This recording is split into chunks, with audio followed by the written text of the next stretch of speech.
Drift Week 2 interview. I'm here with someone from out of country, the only guy to make it in during COVID from out of country. I'm gonna let him speak. I'm gonna talk for just a second. So this is Drift Week 2. We're just about to start. Haven't even done the first day yet. Thank you so much to the sponsors, BC Racing. Of course, everybody knows BC Racing. Thank you so much for your support. Y-Plate Imports. They do tons of JZX stuff and import Japanese cars from overseas, and they have a shop and they do work. We're gonna chat with them and cover all their stuff later in this series. And ECU Master.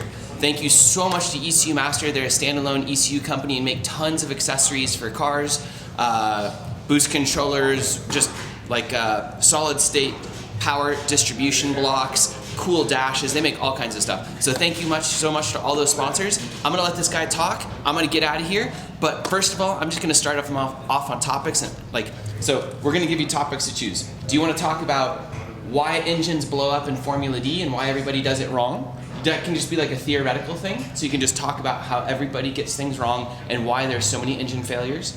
Or would you like to talk about the difference between European and American drifting? I'd like to talk about the difference between European and American drifting. Yeah. Then you have to talk about the engines blowing up. Fuck. No, I'm joking. Go ahead, start talking. I think that's more interesting though. What yeah, do you think I is guess more interesting? so. Like I don't claim to know everything. No, but I I have think theories about everything. you view it from overseas. Yeah. And you have your ideas. Yeah. And I talked to him for a long time, like 2 hours last night, and he's an amazing talker. So he's gonna just tell us why, and I'll just introduce more topics whenever he runs out, but I don't think he's gonna run out. Go. Thank you very much. So my name is Wout Young. I'm from the Netherlands. I'm from Amsterdam, and I'm super grateful to make it down here for Drift Week 2. It's the first time I'm going to be doing some actual drifting in the United States, and it's all made possible thanks to my amazing partners, which are WiseFat, Field Suspension, Seems Legit, RTS, and Volt, which is an open banking system. And those guys made it all happen for me, so super grateful for that, and we're going to make the best out of it. However, on topic, as Mr. Aaron would prefer, I'm from Europe, and in Europe drifting is a lot different than in America, mainly because the venues are very hard to get. Like almost every European country has a massive racetrack, which is like Formula 1 or DTM eligible, but they're also like 50 or 60,000 euro rent a day. So if you want to do a 3-4 day event there, it's going to be so extremely expensive that it's difficult to get those venues. And in America, there's so many states that have 4 or 5 different competitions and 10 different tracks, and for us that's something we can only dream about. And it's super nice that the Americans seem to get a real good combination between style and super professional cars. So if I look around me over here, there's guys with fantastic liveries, there's guys with great wheels, with real good fitment and all kinds of engines, not only the obvious American V8s, not only the obvious Corvettes, but also super nice rare Japanese cars. So for me that's heaven. It's so nice to see that whole myriad of styles that's represented over here, and guys come from Florida, guys come from all over the place just to drift here. So that really impresses me, and the level of the cars, it's really good, it's real nice. And I think that in Europe there's more of a train of thought of getting the car to run and making it very drivable and making sure that you can win battles with it, but there's less emphasis on making it look real good and making the fitment of the wheels good and getting cool graphics on it. We're a bit behind that. The United Kingdom is the only exception to the rule, so there's a couple guys the low origin guys, they've got super nice looking cars, the complete Japanese style that they are using, but you can also tell that those are not the easiest cars to win competitions with. Not that those guys care, but that's the thing. So in America it seems to be a real nice merger of the style element and of the performance element, and in Europe it's more of the performance emphasis, and the style is a little bit maybe 10-20% of the guys actually care about the style of the drift car. The majority of the guys are going to be looking into sequential gearboxes, 1,000 horsepower engines, making the most lock possible, making the car as light as possible, and they look super good from 30 feet, but if you're close up, those cars have seen so many extremely tough battles, in the Drift Masters European Championship. They run tracks like Riga, they run a stadium track in Poland, and it's so tough for the cars, because if you want to be in the top 16 qualifying, you need to put the rear end of the car so far into the wall, you need to build the car to take the wall like crazy, it's going to eat up the wall. So those cars, they look good on TV, they look good on live stream, but I've stood next to many of them, I've had a few of them in my shop, and from close by, they're a little bit tatty, they're a little bit rough around the edges. So, and what I've been seeing over here, like nobody's taking like a real FD spec car over here. The FD cars that I've seen, like they still look good, they still got great stands. So yeah, so I'm real impressed with that, and the Americans seem to pull it off, like combine those two things. Yeah, so that for me as an outsider, that's real spectacular. I love it. Why do you think that the UK, James Dean in particular, but you know, like he was not in Formula D. Everybody knew he's very good, but you know, he came over, dominated. Why do you think that? Do you think he's a fluke, I guess, or are there tons of European drivers over there that are on his level that would destroy Formula D? Not to badmouth Formula D drivers, they're obviously amazing. But you know, you had somebody that was an outsider come in, immediately his first year, dominate for how many years did he dominate? 2 or 3? He did 3 consecutive championships. That's insane. Yeah. 3, and doing it internationally is a whole nother level of difficult. Yeah. I mean, it's crazy difficult. Why do you think that is? And are there more European guys over there that can do that? There's a couple Why guys does Europe create such good drivers? I think there's 2 countries that stand out. Like one of them is obviously Ireland, because in FD we've had Dean Kearney, who's been competing for a long time. James Dean has done everything right you can imagine. Like if you would write like a fairy tale drift career, that's James Dean's career. Like the guy did everything right. Everybody likes him. He's a super nice guy, super good driver, and I think he lifted up, along with Piotr Witczak, who's also a fantastic driver. I think those guys lifted the Formula Drift level up. Like there's a couple guys like Asbo, Forsberg, Chelsea, obviously. I think that they're also much better now because they were challenged so much by the Wordhouse team, which was also a super professional team. Like those guys had barcodes and things and systems for parts, and it was more ran like a race team. And obviously there was some budget behind it, as anyone can tell, but that's not unique in Formula Drift. Like most teams have got good budgets, like the guys that are like the top contenders. So I think that James is in a way indeed a very unique driver. I've seen him drive a couple times, and you don't see him around ever, like in the practice laps, or he's just like, nobody sees him. He's like whatever, where he is, like in a hotel or whatever. And then he comes up and he does 2-3 laps, he sets up the car, he finds out what the course is like, and then he comes out in qualifying and he does a 96 first time out. You know, and that is real humbling. Like I can do like 30 laps and like, oh, I'm kind of getting the hang of it, and that guy does 2 or 3 laps and he's on the spot immediately doing over 90 points, and that's fantastic. And you can see in battles that when he gets pushed up against the rope, so there's a couple of fantastic drivers like Dwayne McKeever, which is a young Irish driver that's really coming up, that he has beat James in battle in the Drift Masters European Championship. And I think Dwayne and James are almost on par with each other, but James is like that guy, like if he gets challenged, if he gets pushed, if he's in a disadvantage, for some reason he pulls out another 5 or 10% quality.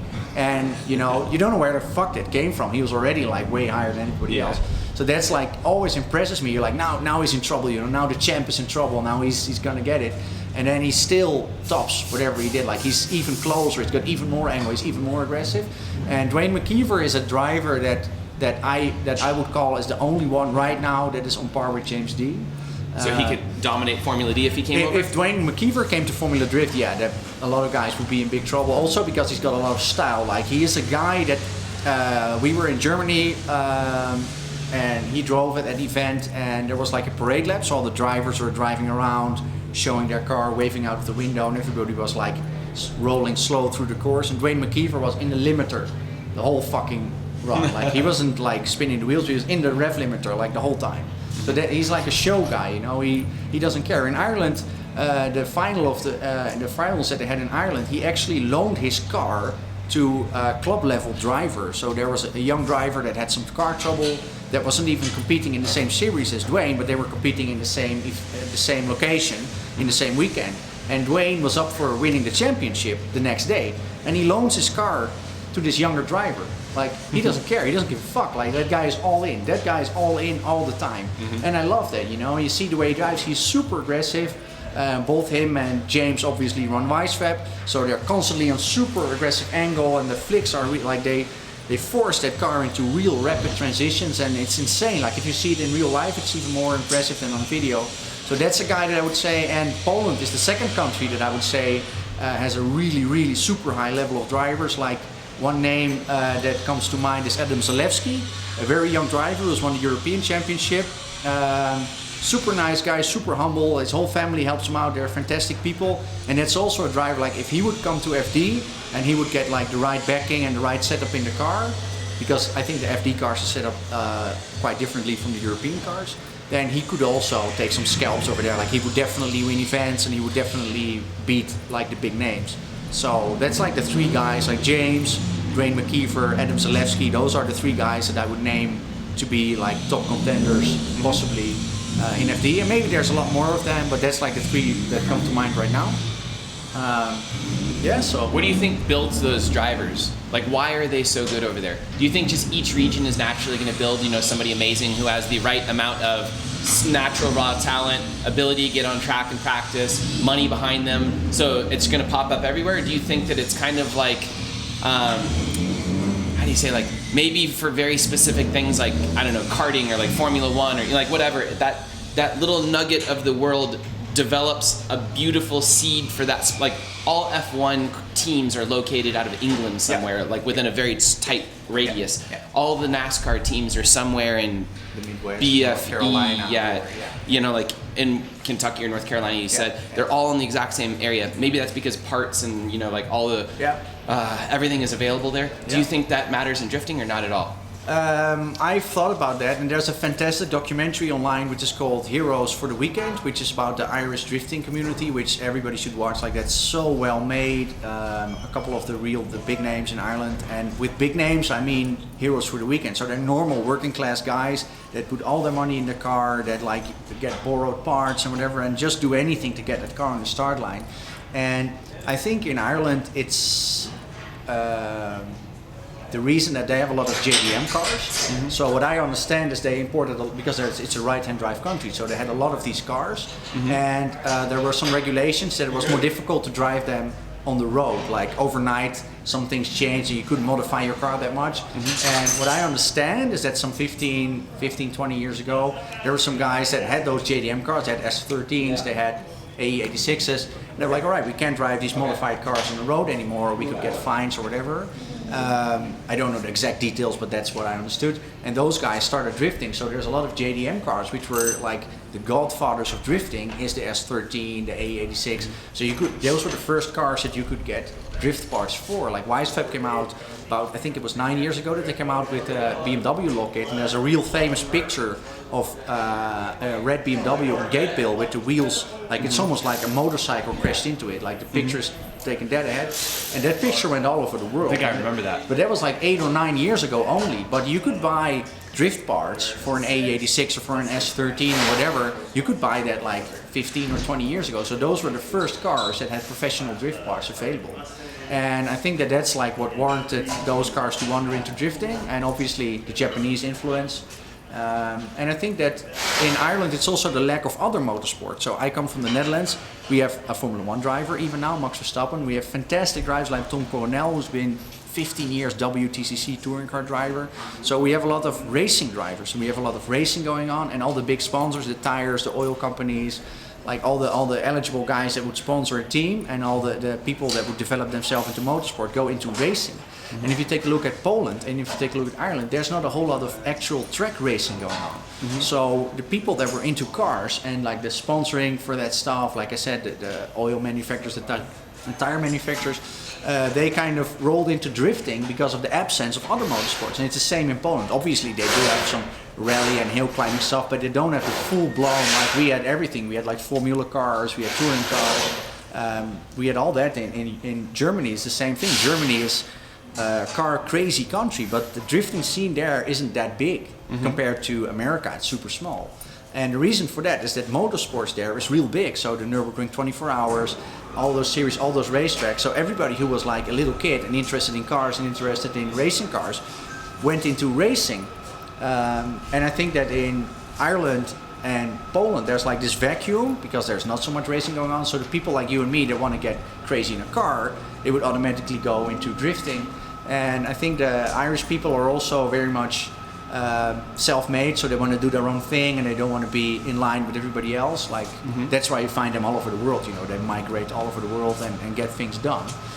So I think that that's also part of it. So the individualism in drifting and like the regular blue-collar mentality that's in drifting, like racing, you think about guys in polo shirts and arriving in a BMW 7 Series and have their whole car set up and put on their suit, put on a helmet and go driving. That's not what drifting is about anywhere in the world. It's not even that in FD. Like you can see FD guys, I don't know who it was, but one of the FD guys, one of the top FD guys, I saw him wrench on his own car. Like that's unheard of in regular racing. Like most race car drivers don't even know how to open the hood of their car. You know, they use the car like you and I use the internet or a washing machine.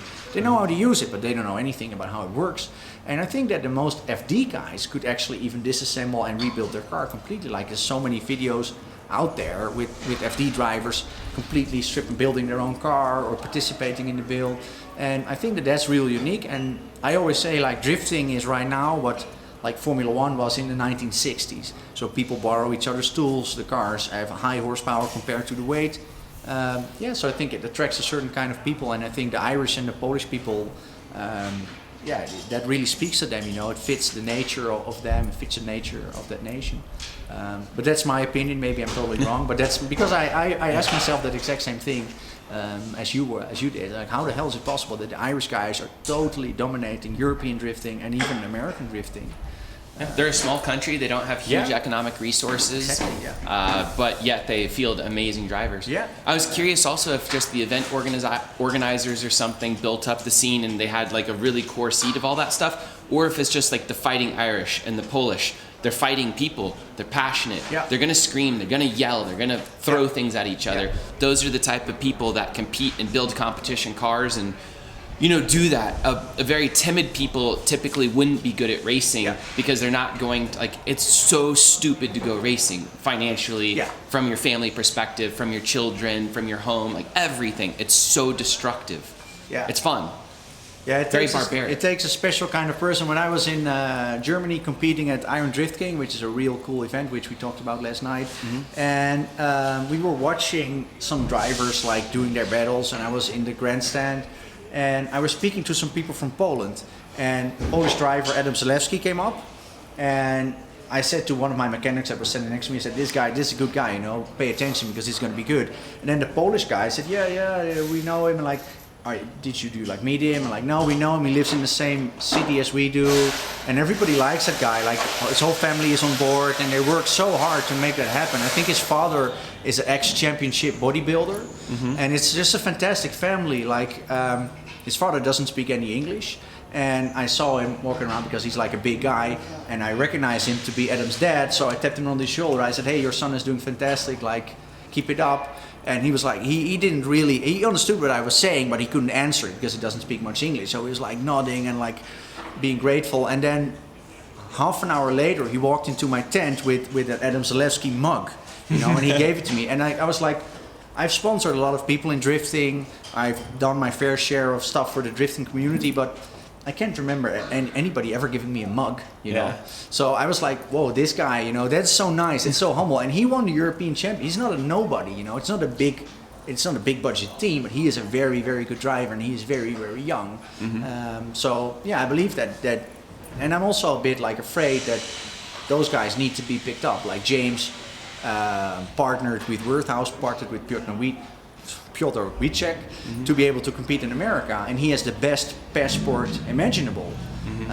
You know what I mean? So he still needed the backing of a really, really big team because you're burning through money. I mean, internationally racing is crazy. Yeah, it's insane, and he like the flights and everything, and he competed in Oman, and he competed in the European Championship and FD.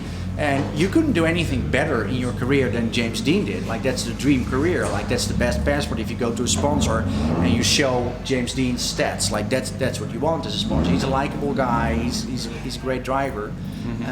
Everybody respects him. You know, I've never heard a bad word about James Dean ever from anybody.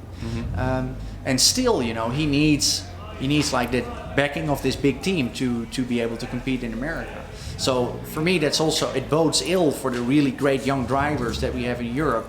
Like it's it's real expensive to do it from America. Imagine doing it from Europe, you know, and giving up your work or your school or your education and all that stuff. Like it's not only that you are spending money, it's also that you can't work and that you don't have an income, you know. So most of those guys are entrepreneurs or whatever. Like they usually don't have like fixed jobs.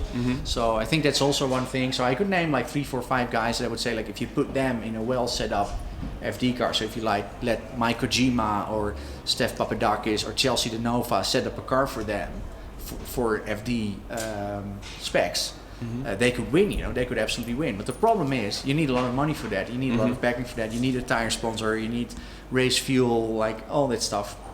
You need a spare gearbox. You need all those things, and that's holding that back a little bit. But on the other hand, that's the pay gate that's in every motorsport, whether it's motorcycle racing, whether it's sailboat racing, whether it's car racing, sidecar racing, whatever. That's just the thing. That's the pay gate, and it waits for nobody. Like simple as that. Yeah. One real quick thought on that is I always wondered, say like basketball, you can have any inner city kid play basketball. There's millions and millions and millions of kids playing basketball, and you get absolutely amazing basketball players or football players or BMX bike, guys, there's, skateboarders. Drifting and motorsports, typically, even if you have the highest skilled level in F1 possible, that's still only pulling out of a small pool of humans. Yeah. Like out of drifters, there's probably only a few thousand on the planet. I mean, maybe I'm wrong, maybe there's 10,000, maybe whatever it is, but it's not large because no, poor kid can just go grab a car. I mean, you could if you cared enough and you ruined your life to go do this stuff. But for most humans, it's not a great financial decision to go buy a race car, operate the race car, buy a tow truck, buy a trailer, have a place to store it, have a place to work on it, spend 60 hours a week on your car instead of, advancing your career or your skill set or your schooling or whatever. That's just one thought. That's kind of a dead thought now. Yeah, but I think that's true, and it's like the big paradox is that you need to do well in drifting to attract sponsors and to attract social media followers, but you need to have money and a proper car to do well in drifting. So it's like the never-ending paradox, and you need to be like kickstarting that or doing like a stepping stone, Mario Bros, jumping from one rock to another kind of thing, and you need to, every step along that line has to be correct, or your little Mario guy is gonna fall into some stupid cactus eating Mario eater. So I think that's the thing, like you need to plan out your career like the Normandy invasion, and you need to look after your sponsors, because I'm not in no means James Dean or on an FD level, but I'm real grateful for the sponsors that I have, and the reason I have them and the reason that I have them for a long time is because I look after them. I make sure that they get a good return on investment, and I make sure that they're happy with me, because almost all my sponsors, like, we retail their products and we retail them well, so I try to get the best customer experience for them and try to get the most knowledge about the product, and that works. So it's not that it's impossible, it's just that people have that idea that they call up a company, like a big company, let's say Work Wheels or let's say Mass Motorsports, and say, yeah, if you give me one of your engines, I'm going to do this and this and that for you. That's not how it works, those guys are not crazy, and if your drift career is completely sponsored, it's a day job, it's an actual day job of keeping these sponsors satisfied and making sure that it's just not a one-year thing, like you want to build up a relationship and make sure that you keep going for the next years. And I think that that's the thing that a lot of people underestimate. So they land a certain sponsor, it can be tires, it can be parts, it can be money, and then they're like, all right, that's there, right? So those guys signed and I'm here, I'm clean, and then the next year they're not going to renew it or whatever, especially in this economy, to speak with the legendary words. Yeah. So that's real difficult, and a lot of young drifters, they think like, as soon as I sign a sponsor, that's good, like my tires, that's taken care of and I'm done with that. No. If that tire company doesn't see an increase in revenue or an increase in exposure because of sponsoring you, they're going to pull out every time that's prudent for them. And that's a problem, So even if you're totally sponsored and you have, like, I work, 70, 80 hours a week, and I think 20, 30 hours of that is pleasing my sponsors, doing stuff for my sponsors. So by no means is that an easy task. Like, most people could make the same amount of money with their job in the same time they spend pleasing the sponsors. So I think that's difficult, and I think that young drivers really need to think about that. Like, what am I going to do? Just get a well-paying job and work your ass off, and don't spend money on all kinds of ridiculous things. I've got people that email me for stuff, for a lock kit or for a gearbox, and they want a certain discount or whatever, and they drive like a 200,000 euro road car. And they go on winter sport 4 times a year and this and that, and yeah, but it's already so expensive. Yeah, you've got 15 hobbies, You drive a 200,000 euro road car, you've got a €1 million house, you've got an expensive wife. Like, should I be sponsoring you? I think that's real weird, you know. And I think that the drivers that do have money, the drivers that do have a good budget, they should also understand that you need to have people that pay the normal list price for parts in order for drifting to exist. If everybody would get a discount, companies would go bust and people would stop doing it. And yeah, like the majority of the parts that we make, if I find out, like if I build a roll cage in a car, and if I count back the amount of hours that went into that roll cage, and I derive an hourly rate from that, you're talking about McDonald's money. Like it's literally that bad. People really don't realize that. So if I would do anything else with my workshop, I could make a lot more money with that. So it's also a labor of love. And people really need to respect the companies that make specific drift parts, because I think Wisefab needs to sell 20 or 30 kits before they're on break even. So people say, why doesn't Wisefab have a kit for some outrageous car that one guy drives in the whole world, you know, like a Maserati? Like, why doesn't Wisefab have a Maserati kit? They need to sell 20, 30 of them just to break even, you know? How's that gonna happen? So that's the stuff that people need to understand, that these are not super rich companies with CEOs, with yachts. It's like people like you and me that have a passion, that make these components and that want to get the best component out for the best price. And that's it, you know. If they could offer it for $100 less, they would, you know, trust me. So I think that's also a real important element in the equation, that people need to understand that it's real rare in a motorsport that you can click and buy. Like James Dean's car, he's got a 2JZ, he's got Wisefab, he's got shocks. You could buy all that stuff. Like if you email Wisefab and you get a V2 kit for an S15, you get the exact same box as James Dean gets. Try that in drag racing. Try getting a crank for a top fuel car. Even if you're a billionaire, they're not gonna sell it to you. Try getting a Porsche works car. Like Porsche is one of the biggest manufacturers of factory race cars.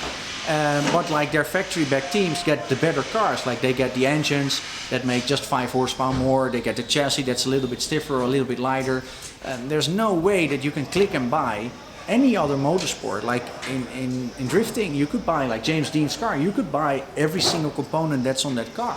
You could buy the ECU, you can buy the shocks, you can buy the lock kit, you can buy the wheels, you can buy the body kit. It's not a difficult car to build. Of course it costs money, but that's with everything.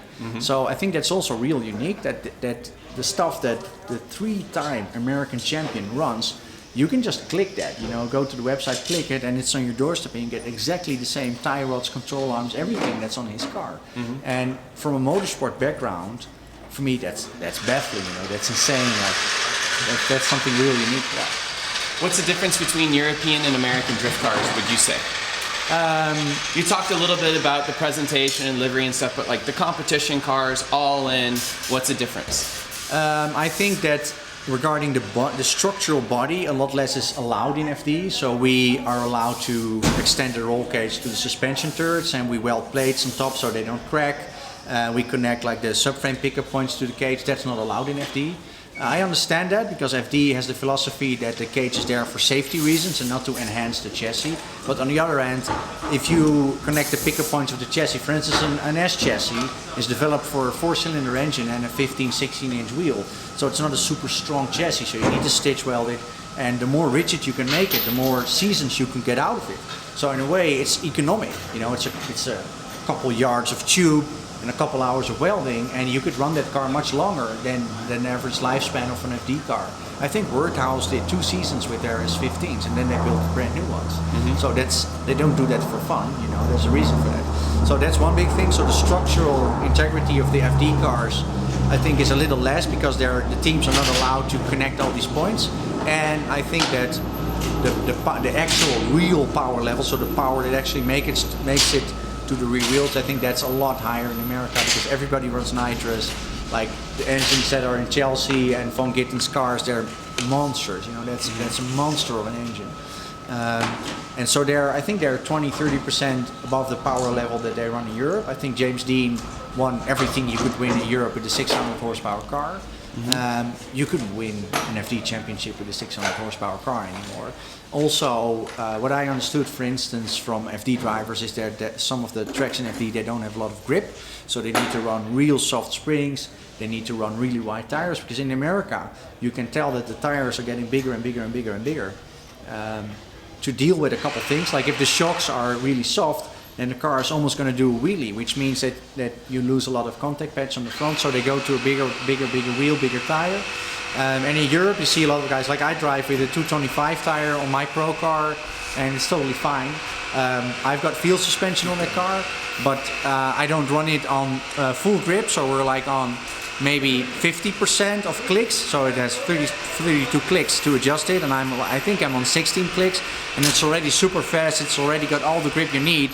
So yeah, you know, I don't think we need to run the suspension to full max grip in Europe as they have to do it in America. So I think that's another thing. So the grip level of the cars in America is insane. There's just more power, and there's guys in Europe that say like, I've got 1,000 horsepower, I've got 1,100 horsepower. Sure, you know, but they don't have the nitrous to make the thing spool like crazy at low revs, and they don't have the efficiency in the drivetrain. If you take a look at the cars that Papadakis makes, like, it's insane. Like, that's a super high level of cars. The Birdhouse cars were ridiculously fast, like Chelsea's cars, amazingly fast. And yeah, I think it's also in drifting, the way that cars are built all over the world, because I've seen drift cars in many different countries. It's warranted by the kind of tracks that you're using, and in Europe the tracks are getting smaller and smaller.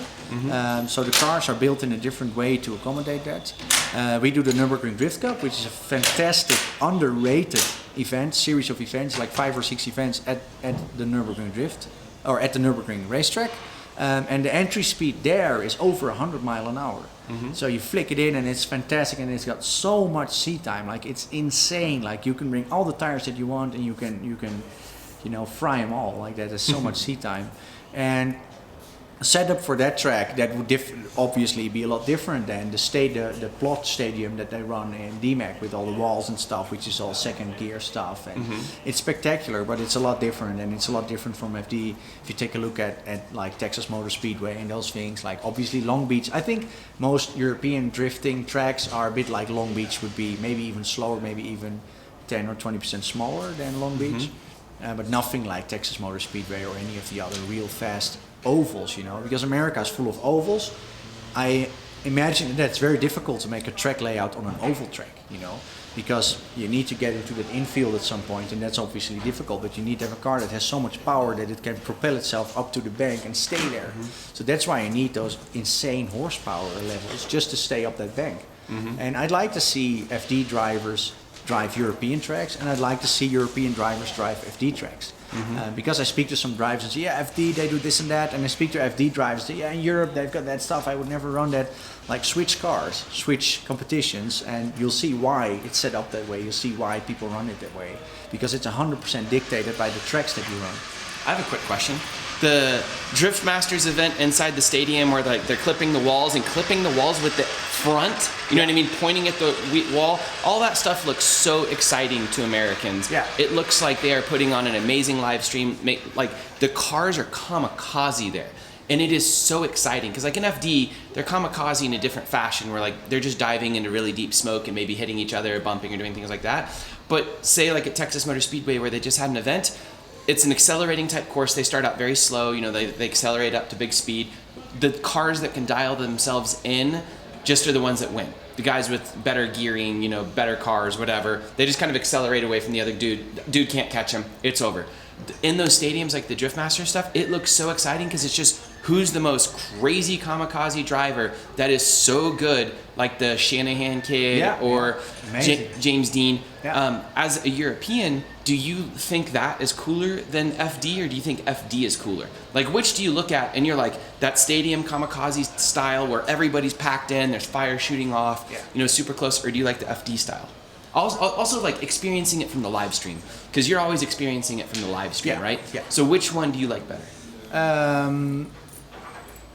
For me, I'd have to say, like, the stadium event in DMACC is insane. Like, that's incredible, and I like that better than some FD rounds. I think some FD rounds are nicer than others. I didn't particularly love the layout that they had at Texas Motor Speedway last weekend. I didn't like it that much. The entry was so slow. Yeah, so I mean, that would be an FD event that I would place under the Polish stadium event. But there's also some, like when Chelsea won Long Beach with his E46, I was jumping off the couch and I was yelling. I was like, "What? Like this is incredible, you know?" So I would place that event above any European event that I've ever seen. So for me, it's not only the track; it's also what happens on the track. And sometimes you can see, like I think JTP did a 100-point run. James Dean did a 100-point run last year in Texas. I'm like, wow, that is insane stuff. And I'm like, I pick and mix from these things. So I like certain FD events better than certain European events. The stadium event in Poland is insane. It's a shame that they can't do it anymore. They can't? Why not? This year would have been the last time. No, it was the highest production value. They had Red Bull in there. That thing was ridiculous. It was amazing. Yeah, but I think that they are rebuilding that stadium somewhere else or something. So that was a real bummer for us. But you need to understand that DMACC is a powerhouse combination of David Egan and the old Drift Masters. So David Egan, who ran the Irish competition, who is a legend. That guy spent so much of his life making drifting better. I would call him the godfather of drift events. Like super likable guy.